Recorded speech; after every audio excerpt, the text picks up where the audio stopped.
Hesablama Palatası həyata keçirdiyi kənar dövlət maliyyə nəzarəti tədbirləri müşahidə edilən hallar əsasında Nazirlər Kabinetinə tövsiyələr paketi təqdim edib. Hesablama Palatasının sədri Vüqar Gülməmmədov Milli Məclisin bugün keçirilən plenar iclasında qurumun ötən ilki fəaliyyəti ilə bağlı hesabatı təqdim edərkən bu barədə məlumat verib. Qeyd edib ki, ötən il ərzində ümumilikdə 52 kənar dövlət maliyyə nəzarət tədbiri həyata keçirilib. Millət vəkili Razi Nurullayev isə həmin qurumların rəhbərlərini parlamentə dəvət edib.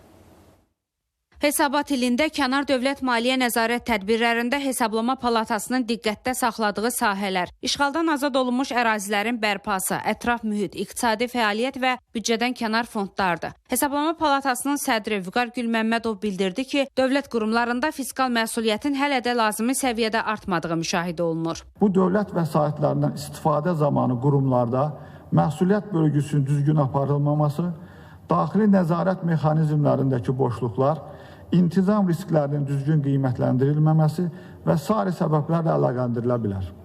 Qeyd edilən çatışmazlıqların aradan qaldırılması dövlət maliyyə resurslarının rasional istifadə edilməsinə xidmət edəcəkdir. Millət vəkili Razi Nurullayev təklif etdi ki, fəaliyyətində qüsurlar aşkarlanan dövlət qurumlarının rəhbərləri və məsul şəxsləri parlamentə dəvət olunsun. Hesablama Palatası hesabatı təqdim edir və proses sonra dayanır.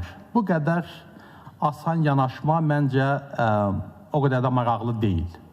Hansı məsuliyyətə cəlb etmə halları, maliyyə sanksiyaları həyata keçirilib? Kimlərsə vəzifədən alınsın, çıxarılsın, həbsə atılsın demirəm. Narahat olduğu məqamlardan biri də büdcə vəsaitinin təyinatı üzrə xərclənməməsi, depozit hesablarda saxlanması, süni şəkildə şişirdilməsi və büdcəyə qaytarılmasıdır. Millət vəkili Fazil Mustafa isə bəzi dövlət qurumlarında qulluğa qəbul üzrə müsahibələrin formal xarakter daşıdığını vurğuladı. Maraqlı orqanın təmsilçiləri buradan komissiyadan çıxarılmalıdır. Bura tamamilə neytral adamlar salınmalıdır və ehtiyat kadrların təyinatı məsələsində də 2 illik müddət bir də gözdən keçirilməlidir. Adamı qoyurlar ehtiyata, 2 ildə gözləyir, 2 ildən sonra bu iş alanmır, bütün həyatı alt-üst olur. Bunu yaxşı olar ki, elə dərhal verilsin Dövlət İmtahan Mərkəzinə səlahiyyət, harada boş vakant yeri varsa, müvafiq dövlət qurumuna bu göndərilsin. Parlamentdə Sumqayıt Tibb Mərkəzi, Gəncə Birləşmiş Xəstəxanası və Kliniki Tibbi Mərkəzdə baş verən pozuntulara da toxunuldu. Çarpayı sayının eyni qalması